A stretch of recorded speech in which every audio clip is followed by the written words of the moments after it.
Hello, my name is Kate Bowler, and this is a very unusual thing for the Everything Happens podcast.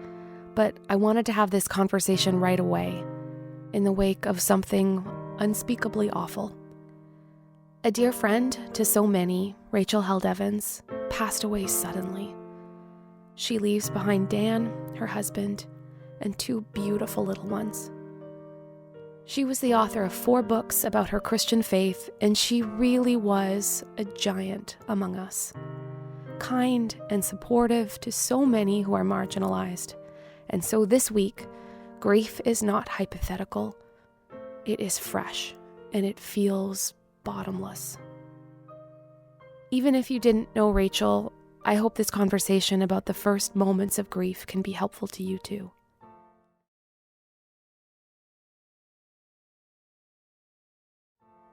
I've asked a Duke professor and friend, Reverend Dr. Susan Dunlap, to speak with me because Susan is also a pastor and chaplain who has spent her life writing about and serving people who are burdened by grief. Susan, I'm so grateful you're with me today. Thanks, Kate. It's good to be here. I talk to a lot of people who are really surprised to feel so disoriented right after a deep loss. What kind of feelings can people expect?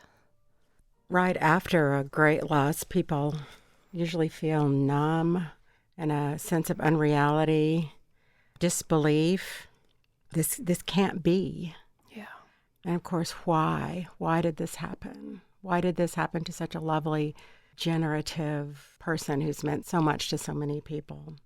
When I'm overwhelmed by grief, sometimes I find I'm making little rules. Like I used to make a rule that I can't talk about sad things after 8 p.m. And it was kind of a stupid shorthand, but I wondered if you had any suggestions or guidelines for people in those first moments or first maybe weeks after a big loss.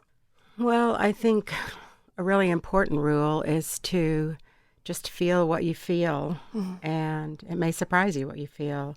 You may feel betrayal or abandonment, or anger may surprise you in its intensity, and of course, deep sorrow.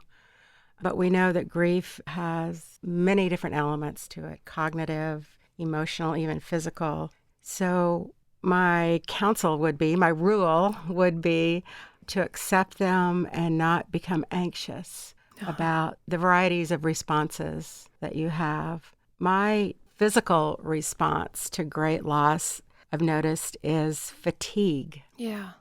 After my mother died, I felt exhausted for 3 months. I remember I felt that way after 9/11, and I felt that way after I had a miscarriage. Yeah.